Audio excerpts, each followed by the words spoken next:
네, 오늘의 정치권 소식 장성철 공동센터 소장 그리고 김성환 시사평론가 두 분과 함께 짚어보겠습니다. 안녕하세요. 안녕하세요. 네, 어서 오세요. 자, 내일부터 당장 시작되는 강서구청장 선거 얘기부터 해보겠습니다. 내일부터 사전 투표가 시작이 되죠. 네. 지금 여야 지도부가 결사적으로 총력전을 펼치고 있습니다. 웬만한 국회의원 선거 차원을 넘어서 이게 기초 지자체장 선거인가 싶게 상당히 판이 커졌습니다. 지금 어떻게 보고 계십니까? 그러니까 내년 총선의 수도권 민심의 바로미터다라고 여야가 모두 다 그렇게 생각을 하고 있는 것 같아요. 그래서 이 선거에서 이겨야 내년 총선에 기선을 제압할 수 있다. 뭐 이런 판단까지 하고 있는 것 같고요. 또한 이 선거에서 지면은 이재명 당대표나 김기현 당대표 체제가 상당히 흔들릴 수 있다. 어려울 수 있다. 이러한 분위기도 있기 때문에 양당에서는 총력전을 하는 것으로 좀 보여집니다. 그런데 뭐 예를 들면 국민의힘의 나경원 의원 같은 경우에는 패배를 직감했는지 이게 그렇게 큰 의미를 둘 선거는 아니다. 내년 총선의 바로미터 아니다. 그냥 한 지역의 지자체장 선거일 뿐이다. 이런 식으로 얘기를 하고 있는데요. 일단은 모든 의원들 다 투입했잖아요. 그리고 총력전으로 하고 있습니다. 이것이야말로 바닥 민심을 확인할 수 있는, 그냥 우리가 단순히 여론조사가 아니라 실제로 바닥에서는 국민들, 주민들이 이 정권과 이재명 당대표에 대해서 어떻게 생각하는지 실질적인 표심을 확인할 수 있는 중요한 선거다라고 말씀드립니다. 네. 뭐 똑같은 질문에 대한 답을 드리자면요. 크게 두 가지 요인이 저는 있다고 생각해요. 첫째로는 윤석열 정부 출범 이후에 첫 번째 치러지는 선거다. 그러니까 물론 지방선거가 있긴 했지만 그때는 뭐 아주 집권 초기였으니까 그러니까 그것에 대해서 평가하기는 좀 쉽지 않은 상황이었는데 이미 한 1년 반 정도 집권을 한 상황이잖아요.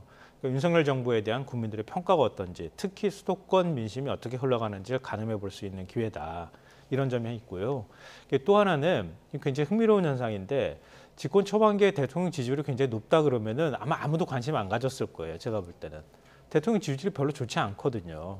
그러니까 국정수행 평가가 그렇게 그 수도권에서 좋은 평가가 나오지 않기 때문에 심판 여론이 생길 수밖에 없는 상황이고, 그렇기 때문에 오히려 더 뒤집어서 얘기하면은 집권 여당에서 총력을 다해야 되는 이런 선거의 양상이 돼버릴 수밖에 없었다. 거기에 이재명 대표 그동안에 뭐 방탄 논란도 있었던 데다가 구속영장이 기각된 상황에 그 직후에 지금 선거가 치러지는 거잖아요.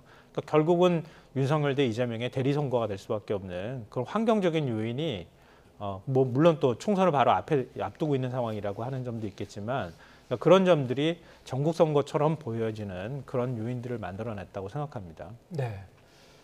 각 당 대표 메시지를 좀 보죠. 김기현 대표, 국민의힘 김기현 대표 같은 경우에는 김태우 후보가 대통령과 핫라인이 있는 후보라는 점을 강조했습니다. 이건 어떤 뜻입니까? 그러니까 지속적으로 국민의힘에서는 이런 캠페인을 하는 거죠. 대통령도 지금 국민의힘 소속이다. 서울시장도 국민의힘 소속이다. 그래서 국민의힘 소속의 강서구청장을 당선시켜주면 지역의 수건 사업을 대통령과 서울시장의 협조를 받아서 제대로 잘 수건 사업을 뭐 여러 가지 다 해결해 줄 수 있다. 이런 식의 얘기를 하는 것 같습니다. 그렇다면은 힘 있는 후보다라고 얘기하는 것들 같은 경우에는 이제 여러 가지 의미가 있다라고 볼 수밖에 없고요. 또한 이런 의미도 있는 것 같아요. 김기현 당대표가 좀 본인의 책임을 벗어나는 듯한 이미지를 주게 한 것이 아닌가? 솔직히 나는 여기 강서구청장 국민의힘 후보 공천하고 싶지 않았는데 용산에서 대통령실에서 이렇게 좀 공천하라고 한 거 아니야? 그런 이미지를 좀 주고 싶어 하지 않을까. 그래서 나중에 강서구청장 선거에서 졌을 때 책임론으로부터 조금 벗어나고 싶어 하는 그런 암묵적인 뉘앙스가 있지 않을까라고도 분석해 봅니다. 네, 그런 의미까지 읽으셨습니까? 네. 예, 어떻게 보셨습니까? 저는 너무 황당해가지고요. 아니 뭐 일개 구청장이 대통령하고 한 라인 갖고 있다고 하면은 뭐 다른 의원들도 한 라인 다 갖고 있어야 되는 거 아닌가요? 그런데 지금 국회의원들 한 라인 없는 것 같거든요. 제가 볼 때는 당대표하고 겨우 얘기하는 정도 수준이 아닐까 싶은데요. 그러니까 강서구청장한테 그런 얘기까지 해야 되는 상황인 게 그게 지금 여당의 현실이다 이렇게 생각하고요. 역으로 생각하면 만약에 한 라인이 있다고 하면 대통령 특사도 한 라인으로 해준 거 아닌가, 이렇게 야당한테 역공의 빌미를 주는 거 아니겠습니까?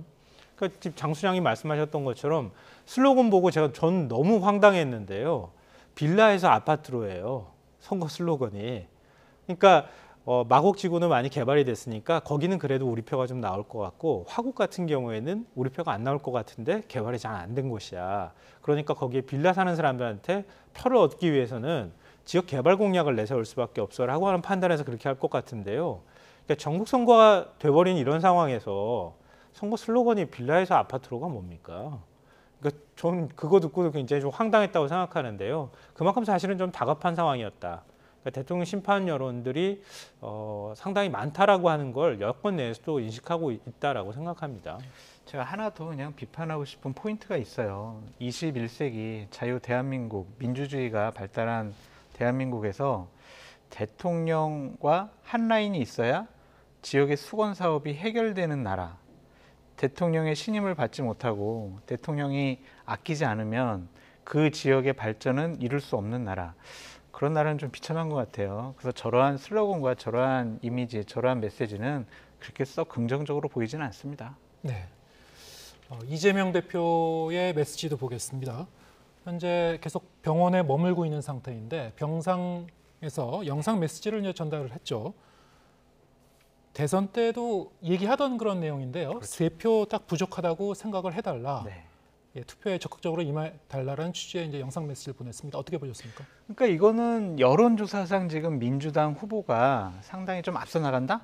아니면은 이번 선거에 민주당 후보가 될 가능성이 많다? 이렇게 지금 많이 인식들이 되고 있으니까 민주당 지지층이 에이 내가 안 나가도 이번에 우리 뭐 민주당 후보가 당선되겠네.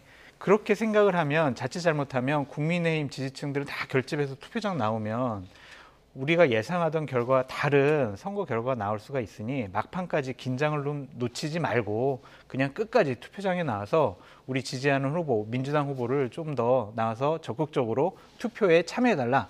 그런 메시지로 좀 읽혀집니다. 근데 이게 세 표라는 거는요, 16대 총선에서 경기도 광주에서 당시에 한나라당의 박혁규 후보랑 민주당의 문학진 후보가 맞붙었어요. 네. 근데 그때 3표 차이로 졌거든요. 문학진 후보가, 민주당 후보가.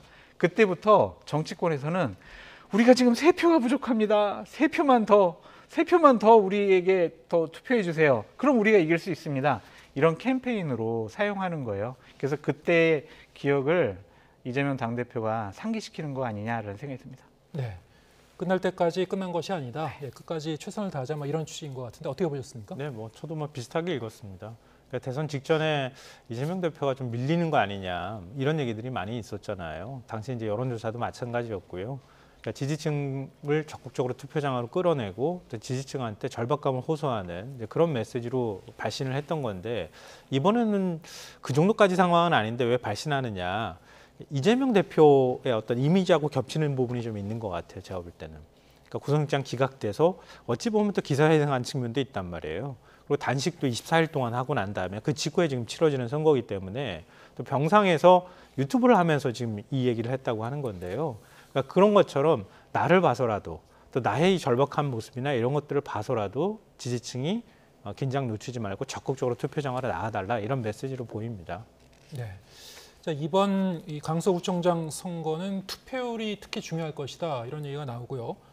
금요일, 토요일 사전 투표율이 어느 정도 나올지도 이제 관심인데 어떻게 예상하시는지요?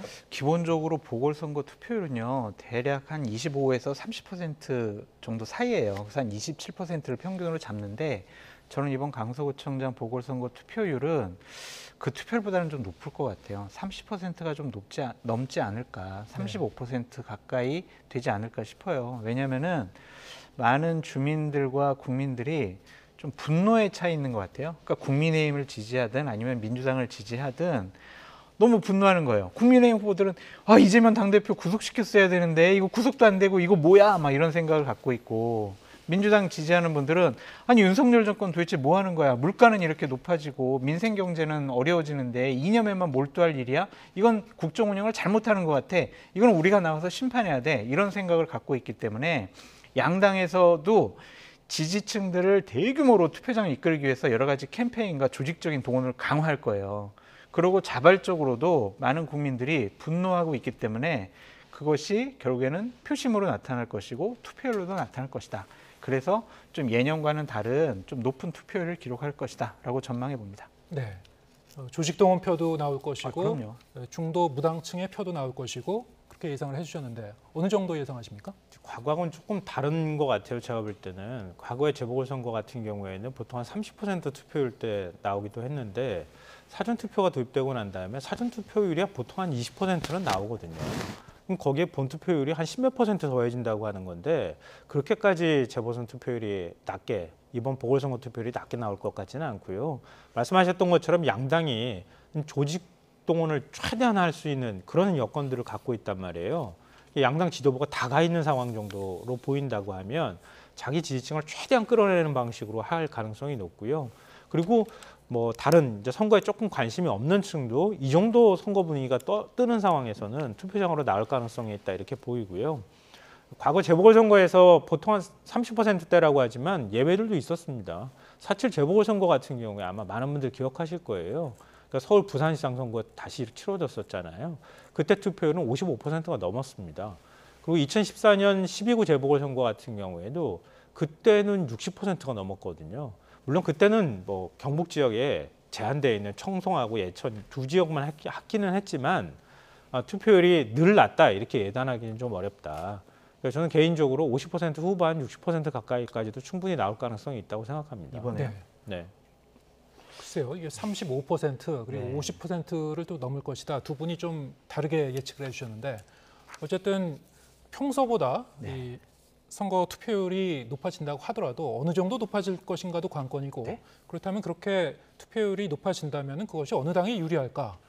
일반적으로 보면은 그것이 뭐 야당에 좀 유리할 것이다. 뭐 이런 예상도 있고요. 하지만 그때그때 다르다 이렇게 보시는 분도 있고 어떻게 보십니까? 그러니까 그러니까 국민들을 투표장으로 이끄는 동기와 요인은 두 가지라고 보여져요. 하나는 호감 투표냐, 또 하나는 분노 투표냐 이거거든요.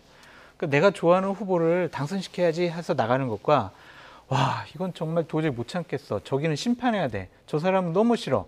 그렇게 분노에 이끌려가지고 투표장 나가는 그러한 유형들이 있는데 기본적으로 이번에는 아까 말씀드렸듯이 분노 투표가 많을 것 같아요. 그렇다면은 지금까지 각종 여론조사를 보면은 윤석열 대통령에 대한 부정평가가 높단 말이에요. 그것이 전반적 일반 국민이라든지 아니면 중도층에서도 높아요. 그런 것들이 이번에 투표장으로 많은 국민들을 이끌어내는 요인이 되지 않을까. 그래서 저희들이 계속 전망하는 거죠. 이번에는 좀 국민의힘 후보가 어려울 것 같아, 힘들 것 같아 라고 전망하는 이유가 대통령에 대한 부정평가가 높기 때문에 그렇게 말씀드릴 수밖에 없고 어쨌든 1년 6개월 정도 됐죠. 국정을 운영한 지. 그거에 대한 좀 중간 심판의 성격도 있는 것 같아요. 그래서 제가 봤을 때는 투표율도 높아지고 그 투표율 높아지는 것이 국민의힘에게는 그렇게 유리해 보이지 않는다라고 말씀드립니다. 네, 여당 지지층의 결집은 뭐 좀 제한적일 것이다 이렇게 보는가 보죠. 그러니까 호감형 투표보다는 네. 분노형 투표가 훨씬 더 투표를 이끌어낼 겁니다. 예, 어떻게 보십니까? 지난 대선 때하고 비교해 보면 되잖아요. 지난 대선 때는 부동산 민심이 굉장히 폭발하는 선거이기도 했고요. 그리고 이른바 이대남 전략이라는 게 있었잖아요. 그래서 특히 20대의 경우에는 남성은 오히려 윤석열 대통령, 여성은 이재명 대표 쪽으로 이렇게 갈려가지고 투표를 하는 현상들도 나타나니까 젊은 표가 양 후보 쪽으로 갈려버렸잖아요.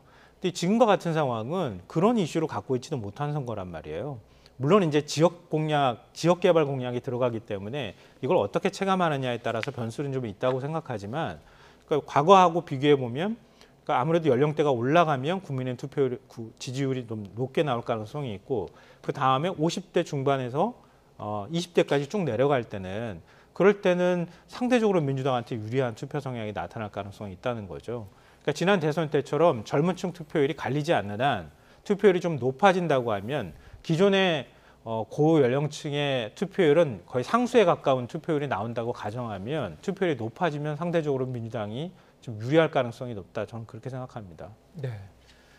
뭐 여러 가지 이제 변수가 있긴 하겠습니다만 이번에 이제 군소 후보들도 몇 분이 나오셨고 표가 일부 이제 분산되는 측면이 있습니다만 군소 후보의 이 변수가 전체 틀에는 뭐 영향을 줄 수 있을 거라고 그렇게 보십니까? 큰 영향은 없는 것 같아요. 뭐 상당히 좀 낮은 수준의 뭐 사전 우리가 여론조사를 해보면 지지율을 좀 기록하고 있거든요.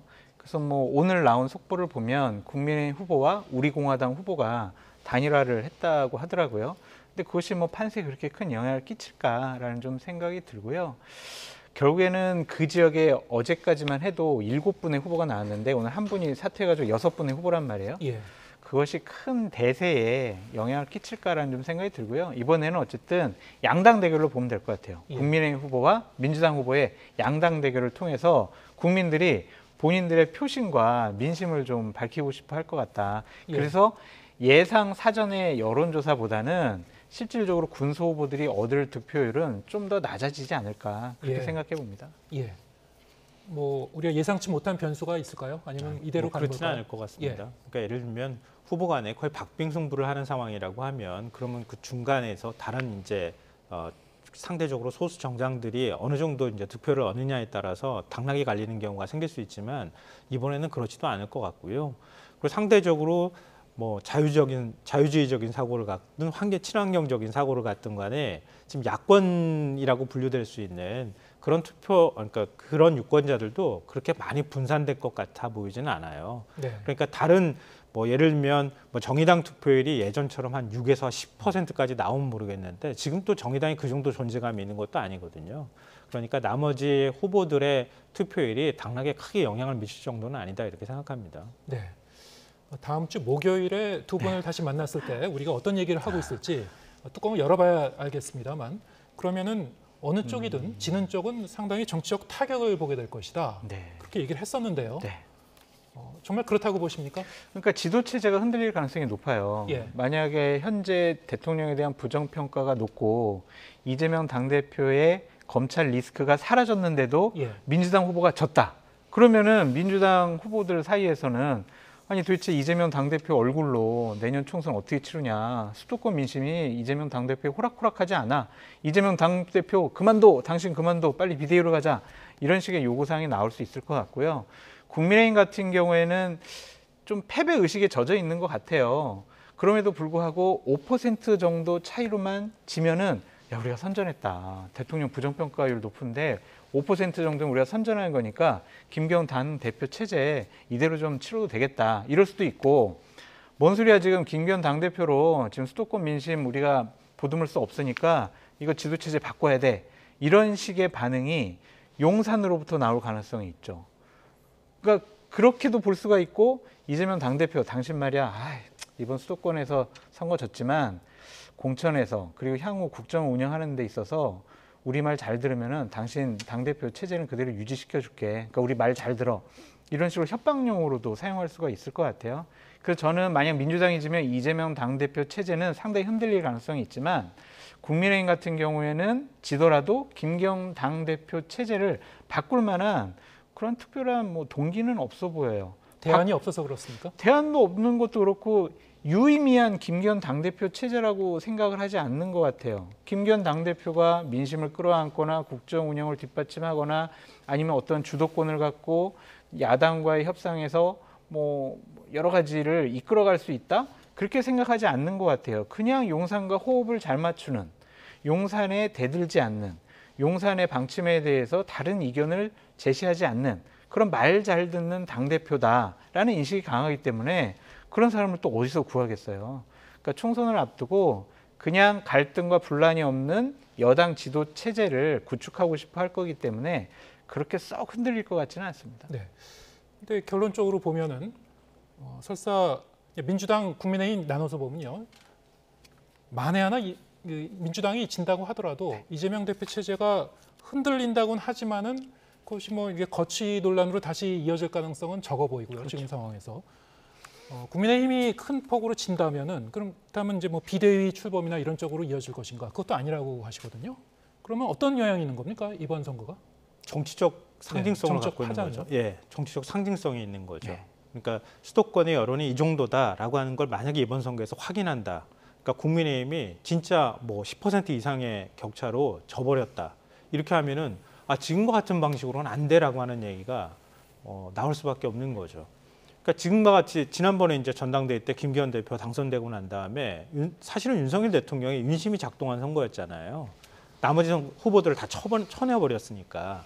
그리고 지금 국민의힘이 윤석열 대통령에 대해서 뭔가 이렇게 반기를 들거나 이견을 내거나 이런 모습 의원들이 보인 적이 있습니까? 저는 거의 본 적이 없어요. 오히려 내침을 당한 사람들이 그런 얘기를 지금 하고 있는 거지. 근데 그런 상황에서 이번에 만약에 선거에서 큰 폭으로 졌다 그러면은 꽉 이렇게 결속되어 있는 그 체제 자체가 총선 공천과 함께 좀 흐트러질 가능성이 있는 거죠. 그러니까 당장 뭐 대구 경북 지역의 공천 문제도 걸리고 수도권에 지금 청와대 참모들이 내려온다는 얘기, 대통령실 참모들이 내려온다는 얘기들 많이 하잖아요. 그러니까 안에서 와글와글 소리들이 커질 가능성이 있다. 근데 그게 당대표 체제를 흔들 만큼의 정도는 아니다. 장 시장께서 말씀하셨던 거 그렇게 생각하고요. 저는 오히려 민주당이 졌을 경우에 훨씬 더 시끄러울 가능성이 있다고 보여요. 이재명 대표 체제에 대한 반기를 드는 목소리가 당내에서 더 많이 나올 가능성이 있거든요. 비명계가 지난번에 구속영장 기각되고 난 다음에 사실 지금 낮은 포복을 하고 있는 상황이잖아요. 그러니까 그래서 오히려 더 그 낮은 포복을 하고 있는 비명계를 강제로 끌어내가지고 징계를 주기도 참 쉽지 않은 상황이란 말이에요. 근데 만약에 이번 선거에서 졌다 그러면 이재명 대표 체제는 안 되는 게 확인됐다. 수도권에서. 이렇게 다시 목소리를 낼 가능성이 있다. 그런 면에서는 민주당이 뭐 양당이 지면 다 정치적으로 타격이 있겠지만 당내 상황으로 보면 민주당이 조금 더 시끄러울 가능성이 있다 이렇게 생각합니다. 예, 알겠습니다. 오늘 국회에서 두 장관 후보자의 인사청문회가 진행이 되는데요. 김행 장관 후보자, 유인촌 장관 후보자 차례로 간단히 좀 짚어보겠습니다. 일단 김행 여가부 장관 후보자 인사청문회에서는 어떤 점이 제일 좀 기억에 남으셨습니까? 김건희 여사의 뭐 친분설에 대해서 얘기를 했고요. 그리고 또한 주식 파킹 문제에 대해서 뭐 통정매매 아니냐, 이것은 불법이 아니냐 그런 문제도 나왔었고, 김행 장관 후보자가 위키트리 뭐 부회장으로 있으면서 그 위키트리에서 쓴 여러 가지 기사들이 성인지 감수성이 있느냐, 아니면은 거기에 나온 그런 자극적인 표현들이 여가부 장관 하기에 적절한 것이냐. 김행 장관이 당시 부회장으로 근무했을 때의 위키트리를 뭐 운영을 했던 여러 가지 기준과 원칙과 철학 이런 것들이 여가부 장관 하기에는 좀 적절하지 않은 것 같다라는 지적들이 있더라고요. 네. 그런 것들에 대해서 저희가 이제 시청자 여러분께 말씀드리는 것보다 여러 가지 한 8분에서 9분짜리로 화면으로 많이 떠돌아 다니더라고요. 그런 것을 보면 김행 장관 후보자가 장관 후보자로서 자격이 있는 것인지 능력이 있는 것인지 과거에 했던 여러 가지 일들이 도덕적 윤리적으로 뭐 문제가 없는 것인지를 판단하실 수 있을 것 같아요. 제가 상당히 눈여겨봤던 것은 국민의힘 후보들이 김행 장관 후보자를 옹호하는 모습. 과연 문재인 정권 하에서 저러한 의혹을 갖는 분을 장관 후보자로 문재인 정권이 지명을 했다면 과연 저렇게 옹호할 수 있을까라는 생각이 들더라고요. 그래서 민주당의 한준호 의원이라든지 아니면 기본소득당의 용해인 의원 이런 분들이 질의를 하고 답변을 받는 과정들을 보면은 김행 장관 후보자에 대해서 국민들께서 평가하실 수 있을 것 같다라는 생각이 듭니다. 네. 아까 말씀하셨던 그 김행 장관 후보자가 공동 창업한 그 인터넷 언론 회사죠. 위키트리의 기사들을 보여주면서 기본소득당 용해인 의원이 그 질문을 특히 집중적으로 했었는데 2차 피해 혹은 인권 침해의 우려가 있는 기사들 쭉 보여줬는데 거기에 대한 김행 장관 후보자의 대답 어떻게 보셨습니까? 부끄럽지만 이게 대한민국 언론의 현실이다. 이렇게 얘기하는 거 저도 그거 보면서 경악했습니다. 이 부끄럽지만이라는 걸 물론 표현을 앞에 붙이긴 했지만 그 어쩔 수 없다는 식으로 얘기를 하잖아요. 근데 지금 여가부 장관이잖아요. 여가부 장관 후보자인 사람이 자신이 부회장으로 있고 실질적인 사주 역할을 하고 그렇게 운영했던 곳이 언론중재위에서 시정 조치를 제일 많이 받는 언론사 중에 하나로 꼽히고 있고 그리고 2차 가해성, 성희롱성 보도들을 사실 이걸 굳이 얘기하지 않아도 아마 위키트리 기사 보신 분들 중에서 느끼신 분들 많을 거고요. 언론계에서도 상당히 많은 얘기들이 있었어요. 제가 알기로도. 저도 그렇게 느꼈고요. 근데 그러긴데도 불구하고 그게 한국 언론의 현실이라고 얘기하면 그러면 지금 언론들이 다 그렇게 해도 된다는 뜻인가요? 도저히 이해가 안 되는 얘기를 하고 있잖아요. 여가부 장관이란 자리에도 어울리지도 않고. 그리고 또 하나 얘기하고 싶은 거는 좀 주식 파킹 논란과 관련해서 청와대 대변인 들어가던 2013년에 신우이하고 남편의 친구한테 주식을 넘겨줬다가 2018년에 다시 주식을 사들였던 거잖아요. 근데 백지 신탁 제도가 있는 거잖아요. 자본 잠식 회사였고 조그마한 회사였기 때문에 그런 회사에 있었던 그런 회사의 경우에는 그렇게 해도 된다는 식으로 얘기를 하더라고요. 판례를 새로 써야 되겠더라고요, 보니까. 그 앞으로 백지 신탁 요구하면 이거 뭐 제가 산 거보다 주식 가격이 너무 떨어져 가지고요. 오히려 손해 보니까 옆에다 잠깐 맡겨놨다가 갖고 오면 되는 거 아닌가요? 이렇게 얘기할 것 같아요. 그러니까 막 의원들이 얘기하는 거에 대해서 하나하나 다 반박하듯이 얘기하지만 찬찬히 뜯어놓고 보면은 말도 안 되거나 이런 얘기들을 너무 많이 하는 거예요. 저는 청문회 그 장면들 보면서 국민의힘 의원들이 그대로 그냥 감싸주는 모습 보면서 자기 스스로가 좀 부끄럽지 않을까 이런 생각했어요. 민주당이 비명계 목소리 낼 때 민주적 정당 운영에 대해서 그렇게 국민의힘이 많이 얘기하더니 지금 국민의힘 한번 모습 봐보세요. 이게 민주적 정당의 모습입니까? 그러니까 대통령이 그냥 지명하면 무조건 따라가는 그런 의원들이잖아요.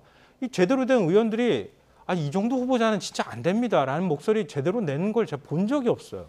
이 도대체 집권 여당이 이렇게 그 정치를 해가지고 어떻게 국민들의 평가를 받을지 좀 걱정됩니다. 네, 오늘 인사청문회 이 분위기를 보면은 여야 간에 아주 고성이 오가고요. 네. 상당히 좀 시끄러웠던 모양인데 맞습니다.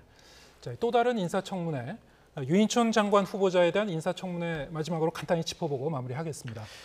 블랙리스트 공방이 오갔죠, 역시. 네, 블랙리스트 MB 정권 시절에 블랙리스트가 있었냐 없었느냐. 나는 처벌받지 않았고 나는 조사받지도 않았다. 그러니까 나는 아무런 법적 책임이 없다. 그리고 다 당시에 있던 다른 장관들, 다른 문체부 직원들이 다 감옥 가지 않았느냐. 좀 달라요. 본인은 MB 정권 때고 감옥 간 장관들과 문체부 직원들은 박근혜 정권 때 있었던 분들이거든요. 그걸 섞어서 얘기를 했다. 그것은 좀 적절하지 않은 것 같다는 좀 생각이 들고요. 저는 자녀에게 증여한 부분에 대해서는 대단히 좀 심각하게 생각을 해요. 자녀가 독립생계를 유지하고 있어요. 그리고 자녀가 동의를 하지 않아요. 그래서 자료를 공개할 수 없어요. 이런 식의 얘기를 하거든요. 인사청문회는 증여를 저렇게 자녀들에게 잘 했는지 못했는지, 불법성이 있었는지 없었는지 그것들을 검증하라고 인사청문회가 있는 거예요. 그래서 인사청문회 법이 있는 거거든요. 근데 인사청문회법보다 개인정보보호법이 더 우선시된다라고 본인은 항변을 하고 있잖아요. 과연 저러한 태도와 인식이 공직자로서, 공직을 수행할 사람으로서 과연 맞는 것이냐라는 좀 생각이 듭니다. 꺼리낌 없이 그냥 자료 숨김 없이 다 검증받으면 되잖아요. 잘못된 부분이 있으면 바로 잡으면 되고요. 증여세에 좀 누락을 했어요? 그럼 다시 내면 되잖아요. 근데 무엇보다 중요한 것은, 잘못된 것은 감추려고 하는 것. 그것은 공직자가 해서는 안 될 일이다라고 다시 한번 말씀드립니다. 네, 블랙리스트 논란부터 이제 증여 문제까지 어떻게 보셨습니까? 증여세를 납부했다고 하잖아요. 얼마를 증여해 줬는지는 알려줘야 되는 거 아닌가요? 증여세 다 납부했다고 하는데 얼마를 자식한테 물려줬는지를 얘기를 안 하면서 다 납부했다 그러면은 그럼 진짜 납부했는지 확인할 수가 없잖아요. 그러면서 이제 독립생계 때문에 공개 안 하겠다 이렇게 얘기를 하는데 좀 이해가 안 되고요. 그러니까 저는 블랙리스트와 관련해서 말씀드리고 싶어요. 그러니까 2008년이죠. 이명박 정부 집권 초기였어요. 그때 유인촌 문체부 장관이 취임하고 난 다음에 언론 관련돼 있는 기관들 많잖아요. 한국언론진흥재단부터 시작해서 광고공사 사장, KBS 사장부터 시작해서 쭉 전부 다 일괄 사표를 받도록 계속 압박했습니다. 그래서 그게 문제가 돼서 2008년 7월에 공기업 특위를 국회에서 열었어요. 그때 의원들이 신재민 차관하고 그때 김기용 그 미디어 정책관한테 묻습니다. 이게 지금 사표 내라고 종용한 거 아닙니까? 라고 했는데 두 사람 인정했어요. 인정했을 때 그때 유인촌 장관이 뭐라고 얘기했냐면요. 이게 유인촌 장관이 지금 보이는 태도와 비슷하기 때문에 말씀드리는 거예요. 나중에 보고 듣고 질책하고 시정조차하라고 했다. 언론기관장들 다 일괄사표 받으려고 저도 그때 그거를 제가 두 눈으로 다 직접 목격한 사람이지만 감사까지도 다 받았지만 계속 종용하는 과정들 다 봤거든요. 근데 장관 모르게 종용합니까? 그리고 내가 그렇게 시킨 것도 아닌데 시정조차하라고 이렇게 얘기를 했다고 하는 게 그게 유인촌 장관의 모습이다. 지금 블랙리스트가 없다고 얘기하는 거 그런 태도도 그때하고 별반 달라지지 않았다고 생각합니다. 예, 알겠습니다. 오늘 말씀 여기까지 듣겠습니다. 장성철 공동센터 소장 그리고 김성환 시사평론가 두 분과 함께했습니다. 고맙습니다.